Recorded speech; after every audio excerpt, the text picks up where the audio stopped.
మంచి ఎక్కడున్నా అది వెతికి పట్టుకొని దాని గొప్పతనాన్ని ఆస్వాదించే ప్రేక్షక దేవుళ్లకు, పసిప్రాయంలోనే ఉన్నత ఆశయాల కొరకు ముందడుగు వేయాలనుకునే చిన్నారులకు నా హృదయపూర్వక నమస్కారములు. ప్రపంచమనే పుస్తకాన్ని తెరిచి చూస్తే మనకు తారసపడే వ్యక్తులు ఇద్దరే ఇద్దరు. వారిలో ఒకడు పేదవాడైతే వేరొకడు ధనవంతుడు. అసలు ఈ రెండింటి మధ్య ఉన్న వ్యత్యాసం గురించి నేను నాదైన రీతిలో ఆలోచిస్తే నాకు లభించే అమూల్యమైన సమాధానం ఒక్కటంటే ఒక్కటే. అదే, ధనం లేకపోవడం పేదరికం కాదు, చదువు లేకపోవడమే నిజమైన పేదరికమని.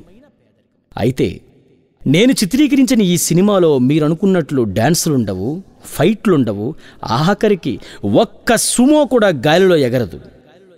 సరే, మరి ఎందుకు ఈ సినిమాని చూడాలనేదే కదా మీ ప్రశ్న. ఆ ప్రశ్నకు సమాధానమే నా ఈ పేదరికం సినిమా. రాబోయే నవ సమాజానికి పునాదులుగా మారండి. నా ఈ చిన్న ప్రయత్నానికి చేయూతనివ్వండి. మీ ప్రేమ కోసం, మీ దీవెనల కోసం ఎదురుచూస్తూ మీ గోపి.